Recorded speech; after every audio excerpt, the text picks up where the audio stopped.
आप सभी संस्कृत अध्येताओं का हार्दिक अभिनंदन। हम बीए पार्ट द्वितीय संस्कृत साहित्य का पेपर प्रथम जो है उसका निरंतर अध्ययन कर रहे हैं।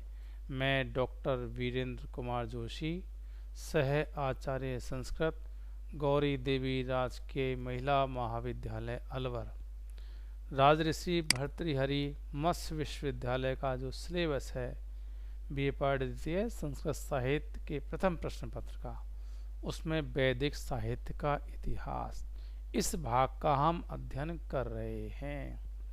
इसके अंतर्गत हम ऋग्वेद, यजुर्वेद, सामवेद का अब तक अध्ययन कर चुके हैं। आज हम अथर्ववेद का अध्ययन करेंगे। तो देखिए अथर्ववेद, ठीक है। तो हम जानते हैं कि वेद चार हैं, ऋग्वेद, यजुर्वेद, सामवेद और अथर्ववेद।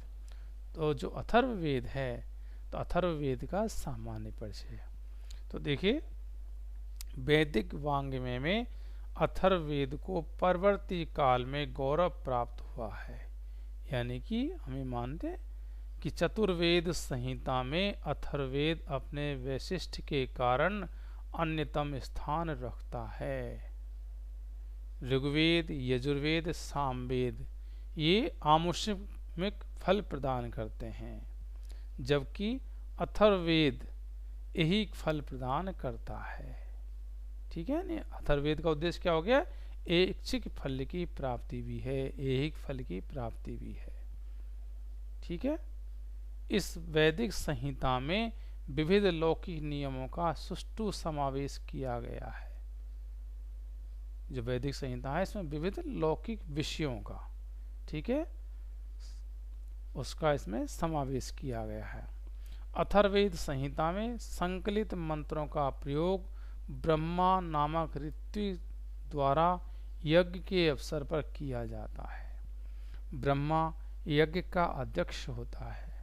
इसका प्रधान कार्य यज्ञ संबंधी विधानों का निरीक्षण करना तथा संभावित त्रुटियों का परिमार्जन करना होता है। यद्यपि ब्रह्मा चतुर्वेद का ज्ञाता होता है, तथापि उसका प्रधान वेद अथर्ववेद ही होता है। ठीक है। अथर्ववेद का उपवेद स्थापत्य वेद है। ब्राह्मण ग्रंथों में यज्ञ के पूर्ण संस्कार हेतु अथर्ववेद का ज्ञान नितांत आवश्यक माना गया है। ठीक है ना। तो ये अथर्ववेद जो है अनेक, हमें अथर्ववेद के अनेक अभिधान उपलब्ध होते हैं। इसके कई नाम हैं, ठीक है, जिनमें हम देखते हैं। तो देखिए ब्रह्मवेद, अंगिरावेद, अथर्वंगिरस और अथर्ववेद। अथर्व शब्द थर्व कौटिल्य धातु से निष्पन्न है, जिसका अर्थ होता है अकुटिलता और हिंसा वृत्ति से रहित मन वाला। मूल रूप से अथर्वन शब्द का अर्थ है अग्नि को उद्बोधन करने वाला पुरोहित। ठीक है। प्राचीन काल में संभवतः पुरोहित के लिए शब्द प्रयुक्त होता रहा है। अथर्ववेद का एक प्राचीनतम नाम अथर्वा अंगिरस है। यह शब्द अथर्व और अंगिरा के योग से निष्पन्न है, जो दो प्राचीन ऋषि कुल हैं। अंगिरा वंशीय अथर्वा ऋषि के द्वारा आविष्कृत होने के कारण इसका नाम अथर्ववेद पड़ा, और अंगिरस ऋषि का वंशज होने के कारण अथर्व को आंगिरस की संज्ञा प्रदान की गई, और इसका एक नाम अथर्वा अंगिरस पड़ गया। ठीक है ना। अथर्ववेद का एक अन्य नाम भृग अंगिरस वेद भी है। गोपद ब्राह्मण में इसे भृग अंगिरो वेद कहा गया है। भृगु अंगिरा के शिष्य थे।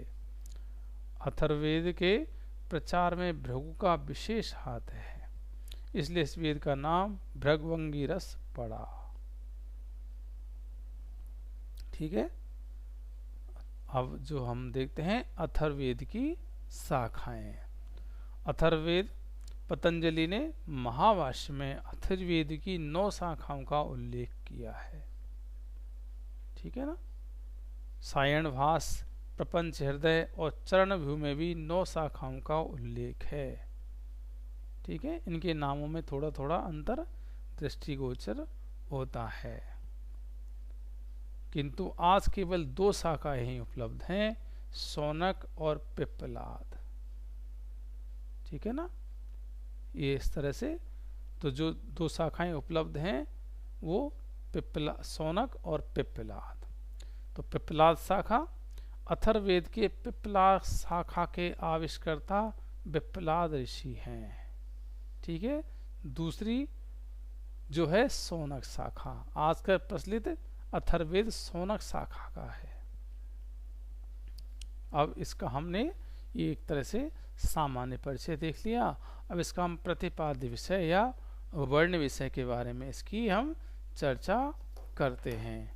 तो जो वर्ण विषय है, तो देखिए, अथर्ववेद संहिता पर समग्र रूप से दृष्टिपात करने पर हम देखते हैं कि इस संहिता में प्राचीन मानव समाज के उन विविध क्रियाकलापों, विधि विधानों तथा विश्वासों का विशद विवेचन प्राप्त होता है, जो इस रूप में अन्य किसी भी साहित्य में अप्राप्य हैं। स्वरूप की दृष्टि से अथर्ववेद की विषय वस्तु को मूलतः 3 भागों में विभाजित कर सकते हैं। जैसे आदि भौतिक विषय वस्तु, इसमें लौकिक जीवन है, चिकित्सा, राज्य शासन, संग्राम आदि विषयों से संबंधित सूक्त आते हैं। दूसरा आदि दैविक, इस भाग के अंतर्गत विविध देवताओं, यज्ञों तथा यज्ञ विधि विधानों से संबंधित सूक्त आते हैं। तीसरा आध्यात्मिक विषय वस्तु, इसके अंतर्गत परम सत्ता ब्रह्म की शक्ति का विवेचन करने वाले सूक्त समाविष्ट हैं। अब हम इनका थोड़ा विस्तृत रूप से अध्ययन कर सकते हैं। तो देखिए, आदि भौतिक विषय वस्तु, तो इसमें जो वैशज्ञानी सूक्त हैं, अथर्ववेद संहिता का एक बहुत बड़ा भाग रोगों की चिकित्सा संबंधी मंत्रों का है। इन मंत्रों को वैशज्ञानी सूक्तों के वर्ग में संकलित किया गया है। ये मंत्र विशिष्ट रोगों की उत्पत्ति के कारणभूत राक्षसों तथा भूत प्रेतों को लक्ष्य करके कहे गए हैं। इन मंत्रों में इन रोगों के निवारण के उपाय भी वर्णित हैं। ठीक है ना। एक स्थान पर तकवन नामक पीत ज्वर का वर्णन करते हुए उससे लुप्त होने अथवा मुंजवत, वह्निक तथा महावृष नामक सुदूर प्रांत में जाने की प्रार्थना की गई है। इसी प्रकार क्षय रोग, गंडमाला, यक्ष्मा, दंत पीड़ा आदि रोगों तथा उनकी औषधियों का चित्रोपम वर्णन किया गया है। कहीं कहीं खांसी को भी सुदूर प्रदेश में चले जाने की प्रार्थना की गई है। अथर्ववेद में अनेक रोगों का वर्णन है। ये रोग विविध प्रकार के क्रमियों से उत्पन्न होते हैं। अथर्ववेद के विभिन्न मंत्रों में इन क्रमियों के निवारण की प्रार्थना भी प्राप्त होती है। इसके अलावा आयुष्याणी सूक्त, अथर्ववेद में स्वस्थ एवं दीर्घ जीवन संबंधी प्रार्थनाएं भी प्राप्त होती हैं। इन्हें आयुष्याणी सूक्त के अंतर्गत समाविष्ट किया गया है। इन मंत्रों का प्रयोग विशेषतः पारिवारिक उत्सवों यथा जैसे मुंडन संस्कार है, उपनयन संस्कार है आदि में किया जाता। 100 सरल ऋतुओं तक जीवित रहने, 100 प्रकार की मृत्यु तथा अनेक प्रकार के रोगों से रक्षा के लिए बारंबार प्रार्थना की गई है। ठीक है। ऐसे ही दूसरे सूक्त आते हैं पौष्टिकानी सूक्त। पौष्टिकानी सूक्तों के अंतर्गत ऐसे मंत्रों का संकलन है जो पशुपालक वर्ग, कृषक वर्ग तथा व्यापारी वर्ग की समृद्धि से संबंधित है। इन मंत्रों में गृह निर्माण, हल जोतने, बीज वपन, शस्य की उत्पत्ति तथा वृद्धि, कीटों का नाश आदि के लिए आशीर्वाद की प्रार्थना की गई है। पौष्टिकानी जो सूक्त हैं, इनमें काव्यात्मकता की दृष्टि से वृष्टि सूक्त सुंदरतम है। इसके अलावा प्रायश्चित्तानी सूक्त, अथर्ववेद संहिता में कुछ मंत्र ऐसे भी हैं जिनमें यज्ञीय विधि विधानों से संबंधित त्रुटियों, ज्ञात एवं अज्ञात अपराधों, मानसिक पाप, नियम विरुद्ध विवाह आदि कृत्यों के लिए प्रायश्चित की भावना है। इन मंत्रों को प्रायश्चितानी सूक्तों के अंतर्गत संकलित किया गया है। इन विशिष्ट मंत्रों का क्षेत्र व्यापक है, क्योंकि नक्षत्र के कुप्रभाव, दुस्वप्न, अपशकुन, दुर्भाग्य आदि के निवारण के लिए भी इनका विनियोग किया जाता है। ऐसे स्त्री कर्माणी सूक्त अथर्ववेद संहिता में विवाह एवं प्रेम का निर्देश देने वाले तथा पति पत्नी में अनुराग विकसित करने की प्रार्थना संबंधी मंत्र भी हैं। इन्हें स्त्री कर्माणी सूक्त अथवा प्रेम सूक्त कहा जाता है।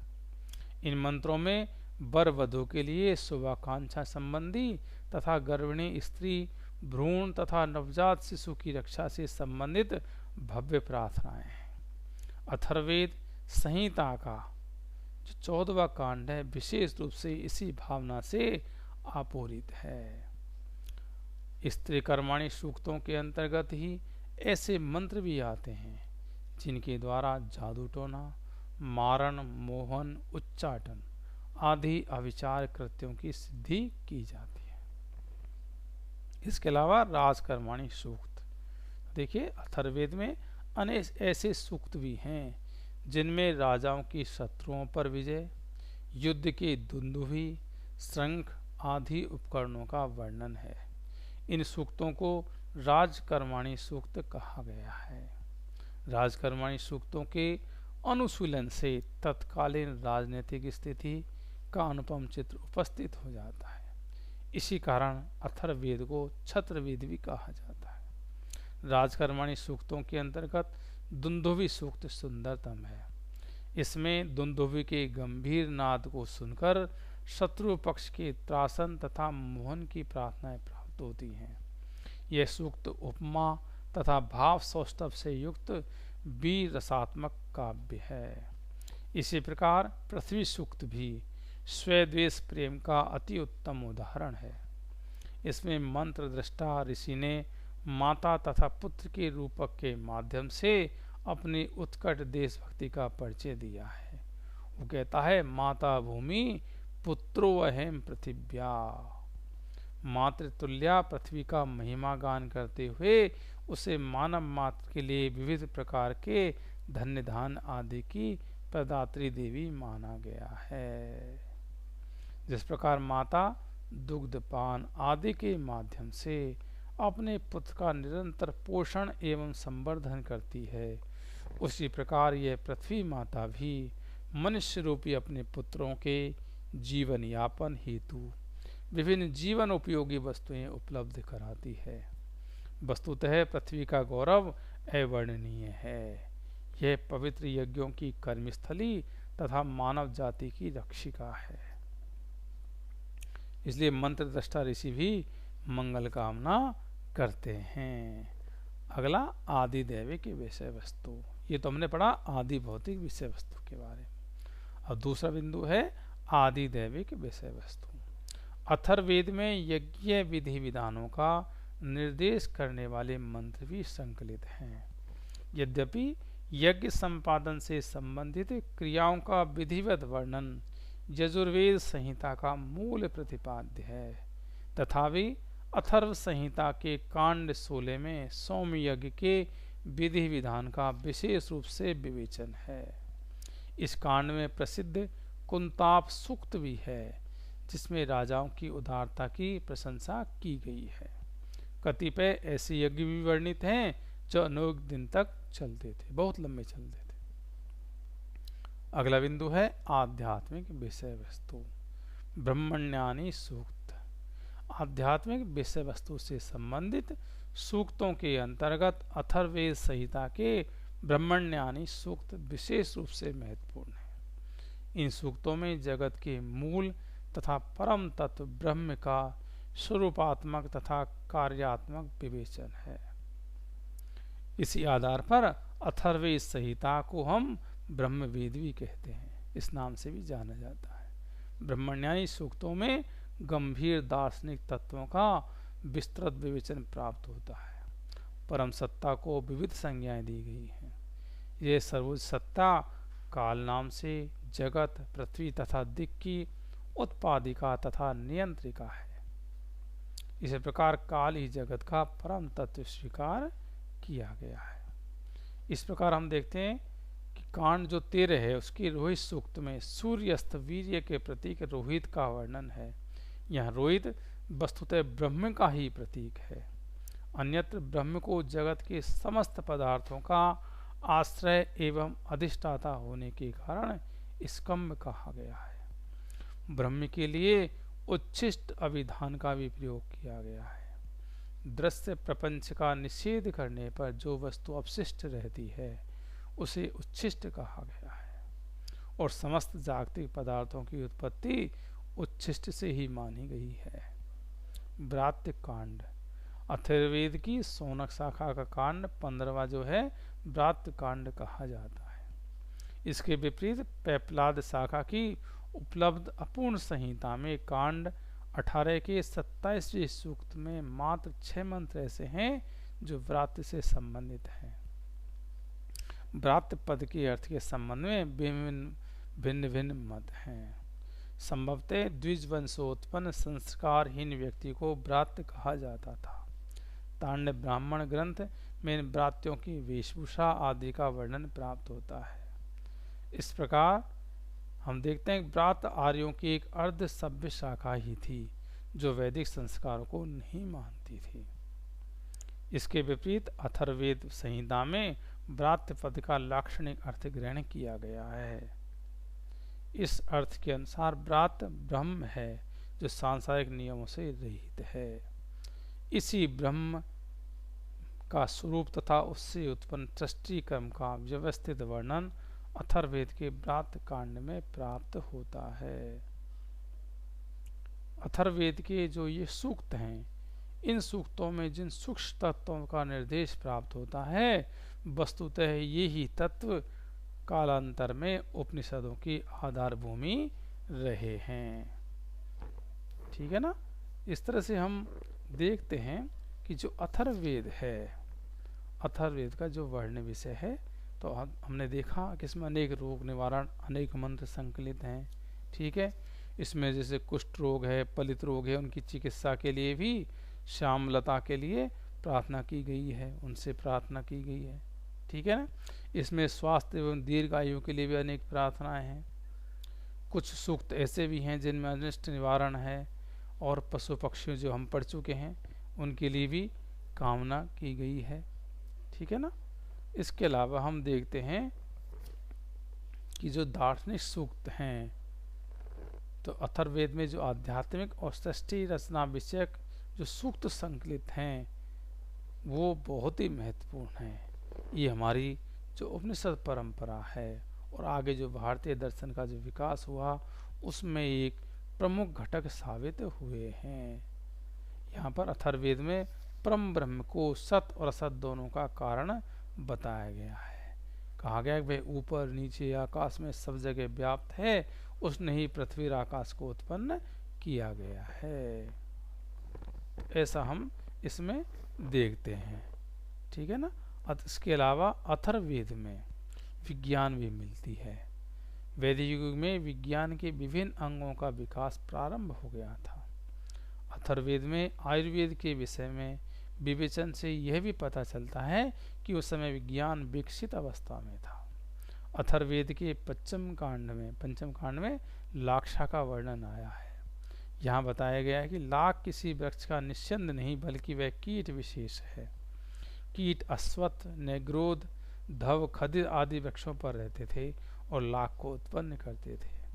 यह कीट बड़ा होने पर ही अंडा देने के पहले पीला हो जाता था, इसलिए इसे वहाँ हिरण्यवर्णा कहा गया है। इसके शरीर पर लोम अधिक होते थे, अतः इसे लोमस वक्षणा कहा गया है। ये कीट दो प्रकार के होते थे, सदा रेंगने वाले तथा पत्रिणी उड़ने वाले। नाना प्रकार के रोगों की उत्पत्ति क्रमियों के द्वारा ही होती थी, ऐसा बता चुके हैं, हम चर्चा कर चुके हैं। अथर्ववेद में नाना प्रकार के क्रमियों का वर्णन है जो विभिन्न रोगों को उत्पन्न करते थे, और अथर्ववेद में ही इन क्रमियों के विनाश के वैज्ञानिक उपाय भी बताए गए हैं। इसके अतिरिक्त शल्य चिकित्सा का भी उल्लेख मिलता है। ठीक है ना। जैसे मूत्ररोध के लिए सरसलाका, इस प्रकार अथर्ववेद में अनेक वैज्ञानिक तत्व उपलब्ध हैं। हम अथर्ववेद के अध्ययन से हमें यह भी ज्ञात होता है कि उस समय भारतीयों को कीटाणु शास्त्र का ज्ञान हो चुका था। वे ये भी जानते थे कि ये रोग कीटाणु वायु के द्वारा शरीर में पहुंचकर नाना प्रकार के रोगों को उत्पन्न करते हैं। इसलिए वायु शुद्धि के लिए यज्ञ का विधान विहित है। यज्ञ से वायु भी शुद्ध होता था और मेघ को धारण करने की शक्ति में भी वृद्धि होती थी। अथर्ववेद में यक्ष्मा का वर्णन भी किया है और शरीर के अवयवों का भी वर्णन है। इससे हमें यह तो मालूम चलता है कि उस समय शरीर विज्ञान का पर्याप्त विकास हो चुका था। ठीक है। तो इस प्रकार से जो यजुर्वेद है, तो हम देखते हैं कि जो यजुर्वेद है वो जैसे देखा ऋग्वेद में तो देवताओं की स्तुति परक मंत्र है। ठीक है, जिन्हें स्तुता यथा समय उच्चारण कर देवताओं को प्रसन्न करता था और उनसे मनो अभिलषित कामना की पूर्ति करता था। लेकिन वहीं अथर्ववेद में अनेक प्रकार के आभिचारिक प्रयोग एवं जादू टोने का प्रयोग होने लगा और लोग अपनी मनोकामना की पूर्ति के लिए नाना प्रकार के तंत्र मंत्र एवं जादू तोड़ने का प्रयोग करने लगे थे। ठीक है ना। तो इस तरह से हम देखते हैं कि अथर्ववेद में बहुत सारे चाहे शारीरिक दोषों को दूर करने के उपाय हों, शारीरिक बीमारियों को दूर करने के उपाय हों, कृमियों के बारे में जानकारी हो, चाहे राजाओं के बारे में जानकारी हो, चाहे अपने शत्रुओं को परास्त करने के विषय हों, इस प्रकार से बहुत सारे विषय इसमें हमें उपलब्ध होते हैं। ठीक है ना। तो इस तरह से अथर्ववेद के बारे में हमें बहुत इसका अथर्ववेद का कई दृष्टि से महत्वपूर्ण है। क्यों कि इससे हमें बहुत सारे दार्शनिक, जिसकी हम चर्चा की कि अथर्ववेद में अनेक बातें हैं जिनमें दार्शनिक वर्णन हुआ है। इसमें विराट ब्रह्म का चिंतन है, बाघ तत्व का चिंतन है, ब्रह्म और माया के बारे में है, उच्छिष्ट ब्रह्म, एक ईश्वरवाद, इसके अलावा प्रकृति, स्वर्ग, मनोविज्ञान, स्वप्न विज्ञान, इनके बारे में भी इसमें चर्चा की है। इस प्रकार राजनीतिक दृष्टि से देखते हैं, राष्ट्र में समानाधिकार, राष्ट्रीय एकता, देश रक्षा, राजा के कर्तव्य, मित्र राष्ट्र, जन राज्य, ग्राम पंचायत, सैनिक शासन के दोष, राजा का राज्य, राजा का निर्वाचन, प्रजा के द्वारा राजा का निर्वाचन सर्वसम्मति से, राजा का निर्वाचन समिति से, राजा को पद से हटाना, है ना। इस तरह से सभा और समिति, संसद के विभाग, राज की आय के साधन, न्याय और दंड विभाग, शास्त्र, अस्त्र, आग्नेय अस्त्र, इस तरह सामाजिक दृष्टि से देखते हैं तो पंचजन है, जाति बहिष्कार है, ब्रह्मचारी के कर्तव्य हैं, स्त्री के अधिकार हैं, सूती, रेशमी और ऊनी वस्त्र के बारे में वर्णन है, संगीत नृत्य के बारे में है। आर्थिक दृष्टि से देखते हैं तो कृषि का चित्रण है कि किस तरह से खाद डालना चाहिए, बैलों के द्वारा हल को जोतना चाहिए, व्यापार और वाणिज्य का वर्णन है, समुद्री व्यापार का चित्रण है। शिक्षा की दृष्टि से देखें तो शिक्षा की विधि बतलाई गई है, शिक्षक की योग्यताएं क्या हैं, शिक्षक किस तरह के शिक्षकों को अपना शिष्य बनाएं, उनके लिए वह किस तरह की परीक्षा आयोजित करे, ज्योतिष, नक्षत्र, रसायन विज्ञान। और आयुर्वेद की दृष्टि से देखें, जो हमने देखा अभी, शरीर के अंग से रोगों के नाम हैं, है ना, औषधि चिकित्सा, जल चिकित्सा है, और क्षेत्रीय रोग, हृदय रोग, कुष्ठ रोग, खांसी रोग, इनकी चिकित्सा के बारे में। इसके अलावा बहुत सारे अभिचार कर्म जैसे इंद्रजाल हुआ, जादू टोने हुए, झाड़ फूंक हुई, विविध मणियों से रोग नाशन है, शपथ निनाशन है, अभिचार यज्ञ हैं, वशीकरण है, वाजीकरण है, इस तरह से बहुत सारे हैं। इसके अलावा राष्ट्रीय दृष्टि से अथर्ववेद का जो पृथ्वी सूक्त है वो बहुत उदात्त और काव्यात्मक भाषा में लिखा गया है। जैसे कि हमने चर्चा की, इसमें मातृभूमि को माता और स्वयं को पुत्र बताया गया है और शिक्षा दी गई है कि मातृभूमि के लिए आवश्यकता अनुसार अपना सर्वस्व अर्पण करें। माता भूमि पुत्रो हेम पृथिव्या। तो इस दृष्टि से हम देखते हैं तो ये जो अथर्ववेद है ये हमारे लिए अत्यंत महत्वपूर्ण है, जो जहाँ ये सामाजिक और राजनीति का सबसे सुंदर बोध कराता है तो वहीं विश्वकोश भी है। इसमें उस समय प्रचलित ज्ञान और विज्ञान का पूर्ण संग्रह है। उस समय जो प्रचलित रीति रिवाज थी, प्रथाएं थी, मान्यताएं थी, अंधविश्वास, रूढ़ियाँ, जादू टोने, अविचार, सम्मोहन, वशीकरण, जड़ बूटियों आदि का विस्तृत उल्लेख मिलता है। इसमें विरोधी गुणों का भी समन्वय है। एक और ये विशुद्ध ब्रह्मवेद है तो दूसरी ओर क्षत्रवेद है। एक और दार्शनिक वेद है तो दूसरी ओर ये स्त्रियों का वेद है। एक और इसमें अध्यात्म चर्चा है तो दूसरी ओर जादू टोने और कृत्या प्रयोग हैं।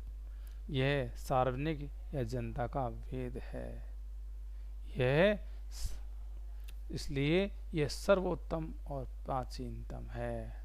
ठीक है, तो इसलिए अथर्ववेद हमारे लिए बहुत ही महत्वपूर्ण है। इस तरह से हम अथर्ववेद के बारे में हमने ये जो चर्चा की ये हमारे लिए बहुत उपयोगी साबित होगी। हम इसका निरंतर मनन चिंतन करें। ठीक है, परीक्षा की दृष्टि से ये भी प्रश्न बहुत महत्वपूर्ण है, इसको आप याद करें।